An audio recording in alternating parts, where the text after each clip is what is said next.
বিসমিল্লাহির রহমানির রহিম।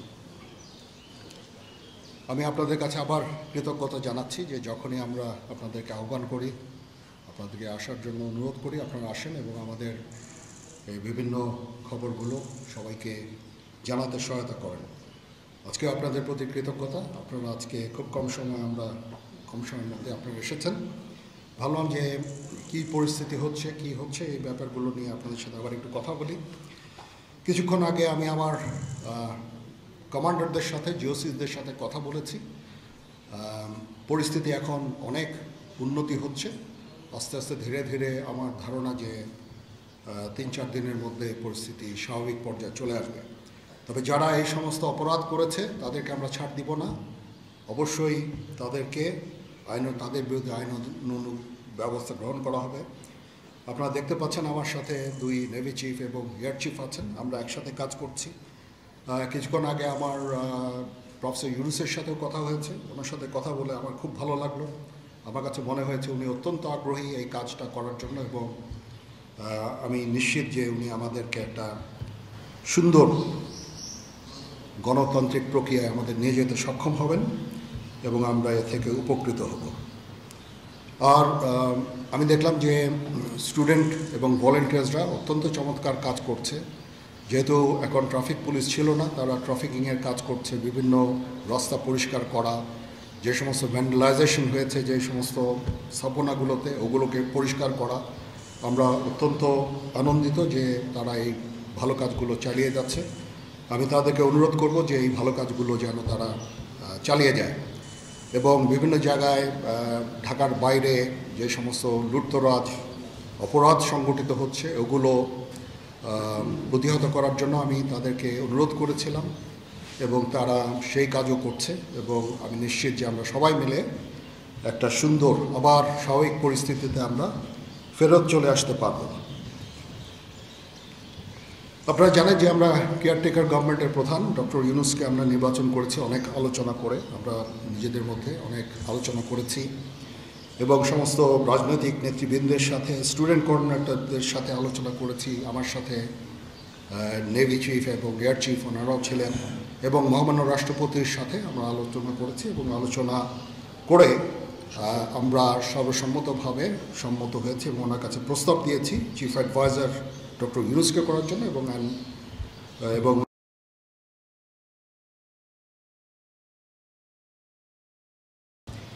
কালকে আসবেন। কালকে হয়তো দুপুরে উনি এসে পৌঁছাবেন। আমরা ওনাকে সর্বতোভাবে সহায়তা করব।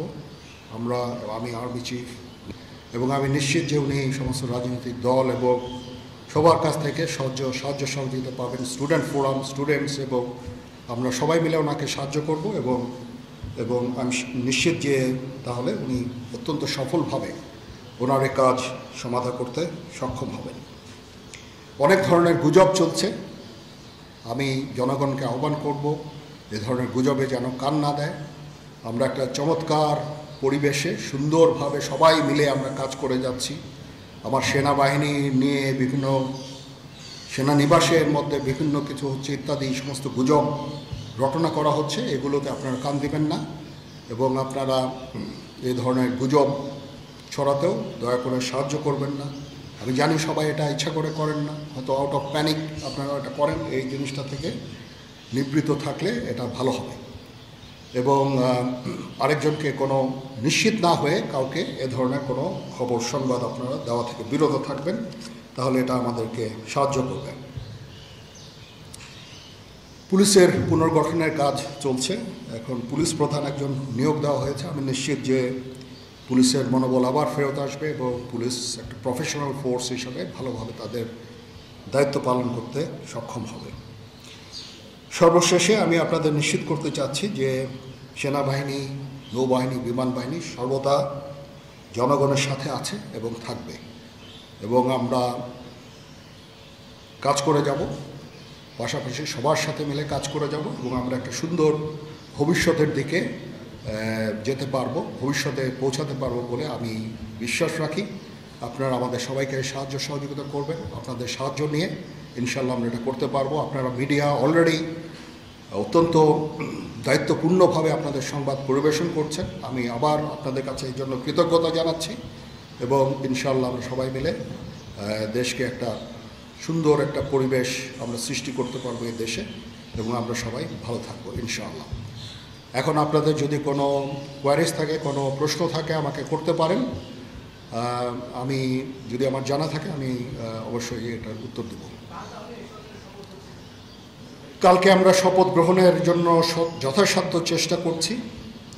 একটা প্রস্তাব ছিল বিকালে করার, বিকালে খুব টাইট হয়ে যেতে পারে, কি উনি 2:10 দিকে হয়তো এখানে আসবেন, এটা মেবি ভেরি টাইট। আমরা হয়তো তাইলে রাত্রেবেলা রাত 8টার দিকে করতে পারি, হয়তো 400 জন লোকের উপস্থিতি এখানে থাকবে।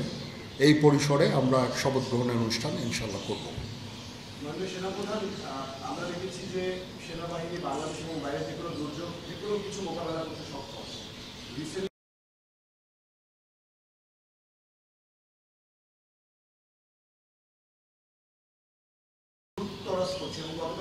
মোহাম্মদপুর ধানমন্ডি এলাকাগুলোতে রাজধানী হবে, এবং এই বিষয়ে আসলে সেনাবাহিনী কি পদক্ষেপ দিচ্ছে এবং সাধারণ মানুষ কিন্তু উদ্বেগ উৎপাদন হতে পারে। হ্যাঁ, প্রথম কথা হচ্ছে যে আমি দায়িত্ব নিয়েছিলাম অবশ্যই, এবং আমি রাজনৈতিক নেতৃবৃন্দর কাছ থেকে কথাও আমি ওনাদের কাছ থেকে ওনাদেরকে আমি বলেছিলাম যে আপনারা আমাকে সাহায্য করেন, যে মুহূর্তে এই ট্রানজিশনটা হবে এ ধরনের সমস্যার সৃষ্টি হতে পারে, এবং ওনারাও আমাকে বলেছিলেন যে ওনাদের যতদূর সম্ভব সাহায্য করবেন। তারপরেও কিছু কিছু ঘটনা ঘটেছে।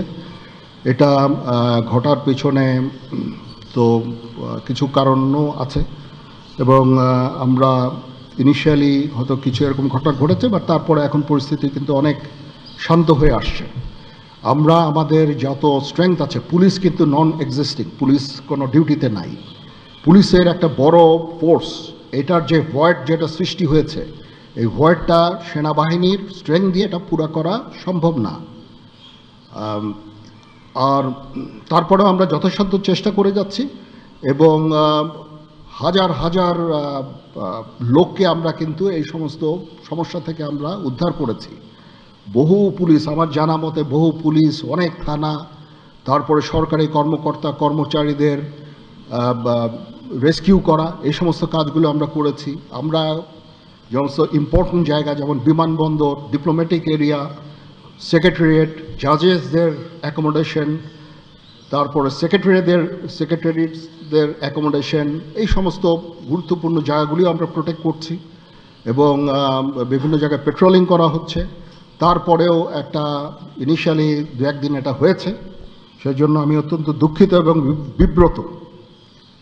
যাই হোক, এটা আমার যে স্ট্রেংথ যা ছিল, এটা নেভি এয়ারফোর্সও তারা তাদের মতো করে করেছে। আমরা যথাসাধ্য চেষ্টা করেছি, তারপরেও কিছু হয়ে গেছে। এটা আমার জাস্ট সিম্পলি আমাদের এনাফ স্ট্রেংথ ছিল না। বাট আমি নিশ্চিত যখন পুলিশ পুনর্গঠন হয়ে যাবে, তারা যখন আবার কাজে নেমে যাবে, তখন এই ভয়েডটা খুব সহজেই আমরা পূরণ করতে পারবো। পুলিশের একটা বিরাট সংখ্যক ফোর্স, পুলিশ ইজ একটা বড় ফোর্স। তো এই ফোর্স যদি নিষ্ক্রিয় হয়ে যায়, সেটার ভয়েড পূরণ করা সেনাবাহিনী, বিমান বাহিনী, নৌবাহিনী সবার পক্ষে সম্ভব না। আমরা এটার জন্য ডিজাইনডও না। যাই হোক, আমি নিশ্চিত যে খুব শীঘ্রই তারা পুনর্গঠিত হবে, এবং এই সমস্ত ভ্যান্ডালিজম এগুলোকে প্রতিহত করতে সমর্থ হবে। বাট আমি এটুকু আপনাদের বলছি যে যারা এই সমস্ত কাজে জড়িয়েছে তাদেরকে আমরা আইনের আওতায় আনার সর্বোচ্চ চেষ্টা আমরা করব।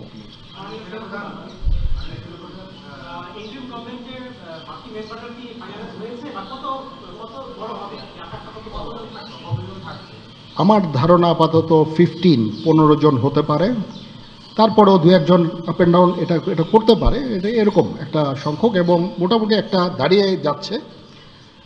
যেহেতু এটা ফর্মালি প্রকাশ করা হয়নি, এটা নিয়ে আমি আর আপনাদের সাথে কথা বলতে চাচ্ছি না। জি,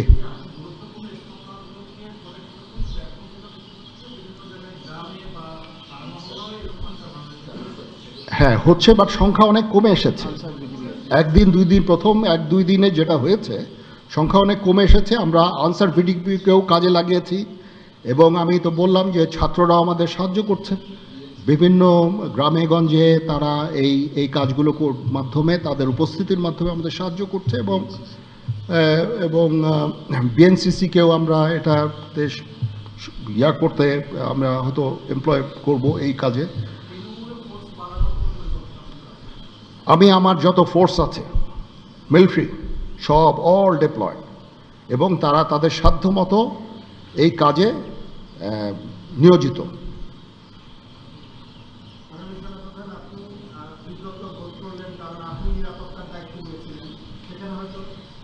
এখন রাজনীতিবিদরা বললেন যে জেনারেল সাহেব আপনি নিরাপত্তার দায়িত্ব নেন, somebody has to take it. তো আমি আর তো কেউ নেওয়ার নাই, আমি নিয়েছি, এবং যদি কোনো ব্যর্থতা থাকে সে দায়িত্ব আমার। আমি আমার সাধ্যমতো চেষ্টা করেছি, এবং খুব কম সময়ের মধ্যে একটা স্বাভাবিক পরিস্থিতি ফেরত আসছে। বাট আমাদের আরও অনেক কাজ করতে হবে। ইনশাল্লাহ আমাকে একটু সময় দেন, আমরা এই নর্মালসিতে নিয়ে চলে আসবো ইনশাল্লাহ। ওকে, সবাই ভালো থাকেন, সুস্থ থাকেন, আল্লাহ হাফেজ।